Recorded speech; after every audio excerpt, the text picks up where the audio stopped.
물론 이해찬 대표가 뭐 20년 집권해야 된다 이런 호언장담도 했지만 과연 그러한 어떤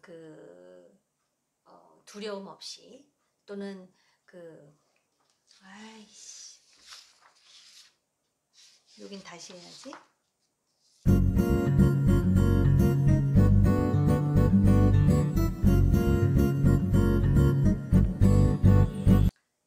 신년 벽두에 여론조사를 했는데요. 문재인 대통령의 지지도가 49%에서 52%. 최근 하루 이틀 사이에 조금 떨어지긴 했는데 굉장히 높은 수치죠. 그런데다가 이번 총선이 여당 심판, 정권 심판이 아니라 야당 심판이다라는 여론이 매우 높습니다. 당혹스러운 결과죠. 문재인 정권의 배후가 무엇일까를 궁금하게 만드는 대목입니다. 도대체 무슨 배후가 있길래 경제 엉망이고 또 북한이 지금 올해 어떤 도발을 저지를지 모르는 데다가 강남 집값은 정말 말씀드리기도 싫을 정도, 거기다가 또 조국 사교육 농단 때문에 대입제도도 막 지금 들쭉날쭉하는 상황이죠. 또 유재수 감찰 중단, 여기에 지금 울산시장 선거개혁 하명수사, 정말 권력농단의 냄새가 스물거리는데도 49%에서 52%. 박근혜 대통령의 배후에 최순실이라는 존재가 있다는 사실이 알려지면서 당시 박근혜 대통령의 지지도가 17%까지 떨어졌고요. 그 당시 20대의 박근혜 정부에 대한 지지도는 2%였습니다. 결국 탄핵이라는 비극으로 치닫게 될 수밖에 없었던 상황이었는데요. 그래서 오늘 이 문재인 정권의 배후가 무엇인지 좀 따져보는 시간을 가지도록 하겠습니다. 문재인 정권의 배후를 확인하기 위해서는 지금 문재인 정권이 어떤 전략을 쓰는지를 우선 좀 분석해 봐야 되는데, 제가 볼 때 대충 세 가지로 나눠질 것 같습니다. 제일 급한 게 총선 전략이겠죠. 지금 이해찬 대표를 중심으로 해서 소위 불출마 압박, 당내 물갈이가 이루어진다면 실제로 소위 참신한 인재의 영입, 이걸 도맡아 하는 사람이 양정철 민주연구원장인 것 같습니다. 언론 보도에도 나오고요. 그래서 청년, 또 여성, 장애인, 결국은 그쪽 표밭을 확실하게 챙기겠다라는 뜻이겠죠. 아무튼 간에 외견상 보기에는 뭔가 발빠르게 움직이고 있다라는 인상을 주는 것은 맞습니다. 이 사람들이 국회에 들어와서 얼마만큼 의정 활동을 잘할 것인가, 이런 문제는 차치하고라도 뭔가 민주당이 총선에 인재를 영입하기 위해서 뛰고 있다, 이런 인상을 주기에는 충분한 것 같습니다. 탁현민 행정관이 소위 이벤트를 잘해가지고 다른 정당들도 부러워했다 그러는데, 양정철 민주연구원장도 4년 전에도 그랬고 이 부분에 있어서 대통령의 신뢰를 받고 있는 것 같습니다.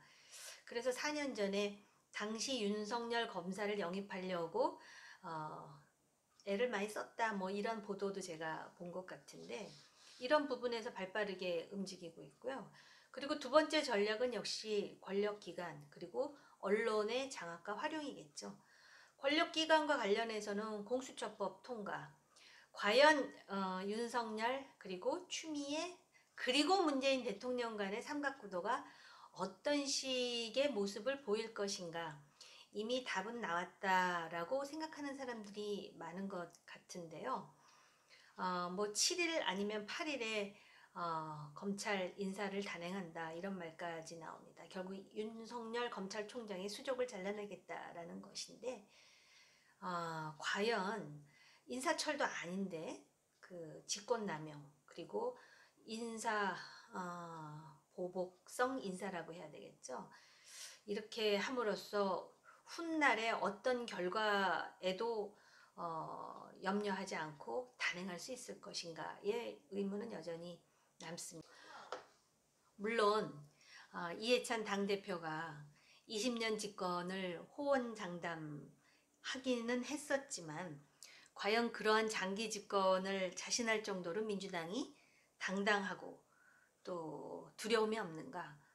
두려움 없이 마치 또 무소의 뿔처럼 개혁의 이름으로 뭐 인사도 하고 또 어떻게 보면은 이것이 직권남용이 될 수도 있는데, 근데 그걸 뒤집어 보면은 너무나 두려움이 많기 때문에 이 무리수를 감행하는 것이 아닌가, 이런 해석도 가능할 것 같습니다. 세 번째는 아마 정책이겠죠. 문재인 정부의 경제정책 또는 뭐 민생정책, 현금 살포 복지 정책. 제가 이 부분에 대해서 오늘 좀 지적을 안 할 수가 없는데요. 언론을 보니까 지금 정부와 지자체 정부로부터 현금을 지원받는 가구가 전체의 45%라고 하더라고요. 그리고 현금을 살포해서 그 현금을 받는 국민이 1200만 명, 이런 그 보도를 보고 깜짝 놀랐습니다. 일단 이게 가구가 지금 45%의 우리나라 가구가 정부 또는 지자체로부터 현금 지원을 받는다 그러는데, 이게 50%가 넘어가면은 어떤 결과가 나올지 상당히 불안한 상황이죠. 그리고 자기 스스로 돈을 버는, 즉 근로소득 가구는 계속해서 끝없이 지금 추락하고 있는 상황입니다. 모든 국민은 행복할 자격이 있다. 대통령이 그런 말씀을 하시던데요. 자격이 있습니다. 그런데 국가가 국민이 원하는 걸 다 줄 수 있습니까? 현금 살포 정책은 현금이 무한대로 보장이 될 때 할 수 있는 정책이라고 분명히 말씀을 드리고요. 현금 살포 정책해서 망한 나라, 정말 그 속된 표현을 하면 천지빛깔이라고 하지 않을 수가 없는 상황이죠. 현금 살포 정책하면 우리가 떠오르는 게 아르헨티나. 지금 아르헨티나가 만약에 요번에 또 국가 부도 사태를 맞는다면 1930년대 이래 70년 동안 9번이나 국가 부도의 상태를 맞는 나라가 됩니다. 1930년대에 아르헨티나가 전 세계 10위의 부자였고요. 국민 총생산, 1인당 국민 총생산이 전 세계의 6등을 차지할 정도의 그런 잘 사는 나라, 자원이 풍부한 나라였었습니다. 그런데 사회주의 정책, 복지 살포 정책으로 나라가 기울어져서 지금은 길바닥에서 피 흘리는 나라, 피 흘리는 사람으로 비유되는 나라가 바로 아르헨티나죠. 여러분들 그 유명한 영화 그리고 뮤지컬로 에바 페론, 에비타를 아마 기억하실 겁니다. 영화에서는 마돈나가 주인공으로 나왔었는데요. Don't Cry For Me Argentina라는 팝송으로 유명한 주인공이기도 하죠. 굉장히 미화가 돼 있는데 바로 이 에바 페론이 이 아르헨티나를 지금 거리에서 피 흘리게 만드는, 그래서 사회주의 망령에 아직도 허덕이게 만든 장본인입니다. 더 재밌는 거는 그런 아르헨티나에 지금 피를 철철 흘리고 있으면서도 이 에비타를 성녀로 추대하자라는 움직임이 있다 그럽니다. 아르헨티나에도 우리나라의 민노총 같은 세력이 있는데 그 세력이 중심이 돼가지고 지금 나라를 망친 에비타를 뭐 성모 마리아까지는 아니지만 성녀로 추대하자. 이게 어떻게 보면은 퍼퓰리즘의 끝이 바로 이런 게 아닌가라는 생각을 하면서 경고의 말씀을 드리는 건데요. 어찌됐든 이 세 가지 전략, 총선 전략, 그리고 권력기관, 언론기관 장악, 활용, 그리고 바로 이 복지 정책으로 지금 그 권력을 유지하는 하나의 수단으로 지금 쓰고 있는 게 아닌가, 이런 생각이 듭니다. 그렇다면 처음에 문제를 제기한 이 문재인 정권의 배후엔 누가 있는가, 이거를 살펴보도록 하겠습니다. 우선 배후 세력이라는 표현보다는 그 문재인 정권의 중심 세력화한 친문 패권 세력에 대해서 잠깐 말씀을 드리겠습니다. 이 친문 패권 세력은 문 대통령의 대통령 당선 전부터 민주당에 존재했던 그룹입니다. 그래서 이 친문 패권이 문제라고 문제를 제기했던 당시에 안철수 전 대표, 박지원 의원, 많은 그 인물들이 떠오를 정도로 당내 갈등의 불씨였던 세력이었습니다. 그리고 사실 그 친문 패권 세력이 어떻게 보면 친노 세력의 연장이긴 하지만 친노 세력이 모두 친문 패권 세력은 아닙니다. 이미 정치적으로 사망 신고를 받았다고 할 수 있는 안희정 전 지사, 그리고 요번에 사면된 이광재 지사, 이들을 친문 세력이라고 할 수 있을까요? 또한 이재명 경기지사 같은 경우는 오히려 친문 패권 세력의 대척점에 있는 아주 복잡 미묘한 구도에 놓여 있는 그런 인물로 지금 알려지고 있습니다. 이 친문 패권 세력이 문재인 대통령 당선 이후에 대한민국 정치의 가장 센 세력으로 지금 군림하고 있습니다. 영향력이 그만큼 크다는 소리인데요. 요번에 공수처법 통과하는 과정에서 금태섭 의원이 친문 패권 세력 그리고 친문 지지 세력에게 당한 그 수모, 모욕, 이러한 것이 친문 세력의 면면을 그대로 아주 날것으로 보여주는 생생한 방증이 아닐까 싶습니다. 좀 무시무시하다는 생각까지 드는데요. 정말 붕어빵에 붕어가 없듯이 민주당에도 민주가 없습니다. 정의당에 정의도 없는 것 같더라고요. 아무튼 민주당이 외견상 그렇게 결속력이 단단하고 공고해 보이는 이유는 친문 패권 세력의 힘에 대해서 누구도 노할 수 없는 그런 어떤 구조적인 상황 때문이 아닐까, 이런 생각이 듭니다. 그래서 친문 핵심 그룹 그리고 좌파 원로 멘토들이 아마 문재인 정권의 중심에 포진하고 있다, 이렇게 단언할 수가 있겠죠. 다음은 권력기관과 언론을 좀 살펴볼 필요가 있는데, 권력기관 중에 검찰은 더 이상 배후 세력이라고 보기가 어렵죠. 지금 청와대와 검찰의 그 날선 공방이라든지 관계 역학을 볼 때 검찰에 대한 기대는 정권에서 접은 것 같고요. 경찰이 배후 세력이라기보다는 거의 전위대 친위대 아니냐, 이런 우려들이 점점 비등하고는 있습니다. 경찰의 정치적 중립성도 굉장히 중요하거든요. 근데 한 가지 이제 이 대목에서 과거에 우리가 정치검찰들을 많이 봐오면서 참 눈꼴 사납다라는 생각을 많이 했는데, 경찰이 정치경찰화하면 얼마나 목불인견인지를 보여준 인물이 한 사람 있는 것 같습니다. 누군지 제가 말씀을 안 드려도 여러분들이 감을 잡으실 것 같고요. 그 다음에 언론 활용과 관련해 가지고 특히 두 방송이 계속해서 언급이 되더라고요. 김어준의 뉴스공장, 그리고 유시민의 알릴레오. 오죽하면 진중권 교수가 김어준의 개꿈공장, 그리고 유시민의 꿈꿀래요라고 비난을 했겠습니까? 아주 지금 대놓고 나는 친문이다, 뭐 배후 세력이라기보다는 거의 천병이죠, 천병. 이런 그 역할을 하는 것 같은데, 참 이게 어떻게 보면은 한국 민주주의의 한계일 수도 있습니다. 아직도 많이 갈 길이 멀다 하는 것을 보여주는 대표적인 사례라고 보여집니다.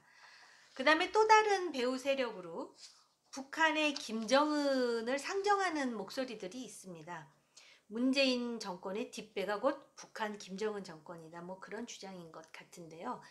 바로 이제 그런 주장을 하는 사람들은 문재인 정권의 그 친북 종북 정책에 대한 비판을 같이 하고 있습니다.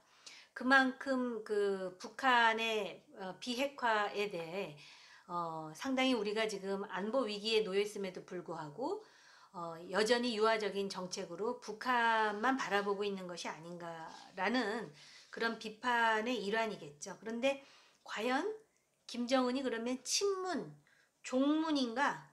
그건 아닌 것 같습니다.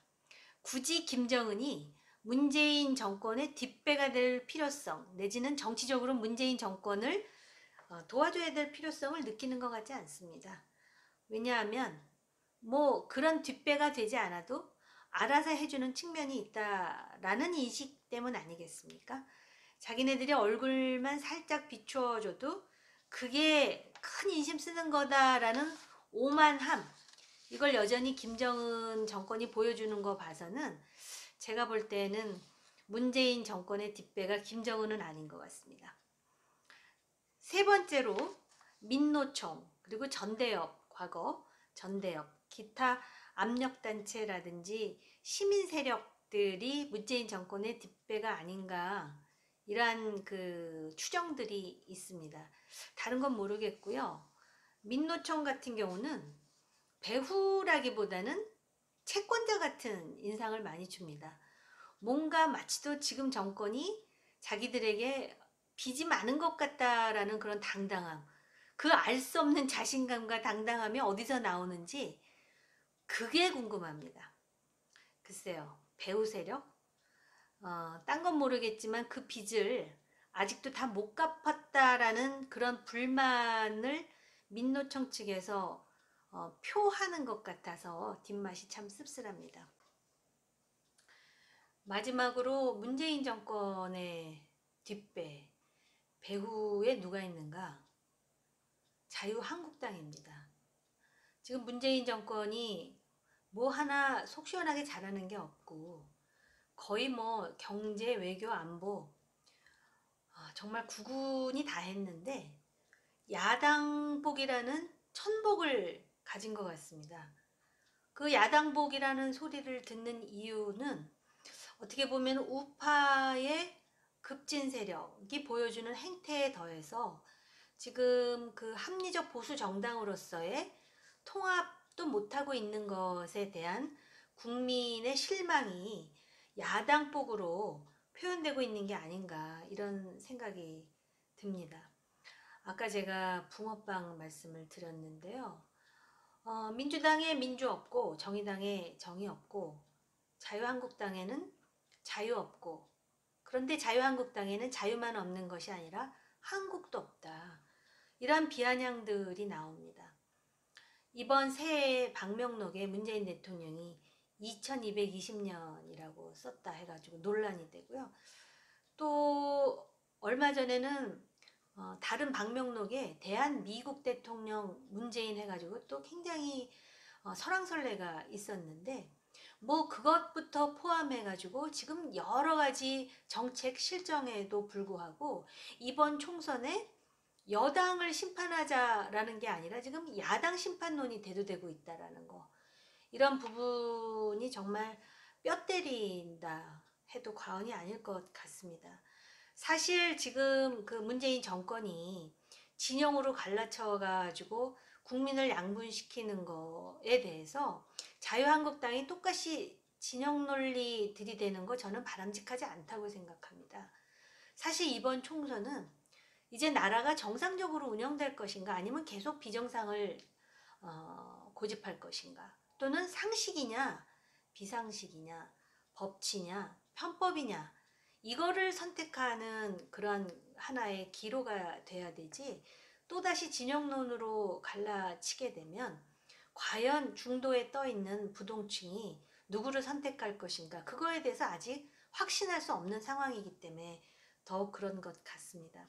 그래서 지난번 첫 번째 화두와 마찬가지로 보수 대통합이 중요한데, 아주 작은 일화에 불과하지만 정치적 이해라든지 또는 사감을 뛰어넘는 정책적 대통합, 노선의 대통합, 그리고 합리적 중도 보수의 대통합이 이루어져야 되는데, 뭐 특정 인물을 거론하면서 유아무개 뭐 이런 얘기가 나온다는 자체도 상당히 눈살이 찌푸러지는 상황이 아닐 수 없습니다. 안철수 전 대표가 한국에 들어오면 과연 황교안 자유한국당과 통합에 나설 것인가, 이 부분도 불분명한 상황에서 이 보수가 또 이리저리 나뉘어지는 거, 이건 바람직하지 못하다고 생각을 하고요. 제가 첫 번째 동영상에서 황교안 대표는 험지 출마해서 내공을 보여주고 공천권을 던져라, 이렇게 제언을 드렸습니다. 그런데 황교안 대표가 험지 출마 선언을 하셨더라고요. 근데 이미 자유한국당 내 중진 의원들이 비대위 구성을 압박하고 있는 상황입니다. 결국 비대위를 구성해서 공천권을 비대위에 넘기라는 압박일 것 같은데요. 이럴 때 황교안 대표가 보여야 될 거는 살라미로 조금씩 그 답변을 내놓는 게 아니라 오히려 파격적인 대안을 제시하는 것입니다. 다시 말씀드리면 예컨대 통합주도위원회 같은 그러한 위원회는 말할 것도 없고 파격적인 인물들을 모셔와서 그분들이 공천도 하고 당 혁신도 하고 그리고 보수 대통합에 나설 수 있도록 당 대표가 큰 마당을 열어주는 그런 형태의 파격이라야 될 것 같다는 생각이 듭니다. 저 개인적으로는 어떤 인물을 모셔오는 게 좋겠다라는 개인적인 생각도 있지만 그 말씀은 드리지 않도록 하겠습니다. 무엇보다도 문재인 정권의 배후에 자유한국당이 있다. 자유한국당이 있어서 문재인 정권이 야당복이라는 천복을 누린다라는 억울한 소리는 듣지 않는 한 해여야 되고 보수 대통합이야말로 올해 제1야당이 국민들, 유권자들에게 줄 수 있는 가장 큰 선물이 되리라 생각합니다. 끝났어.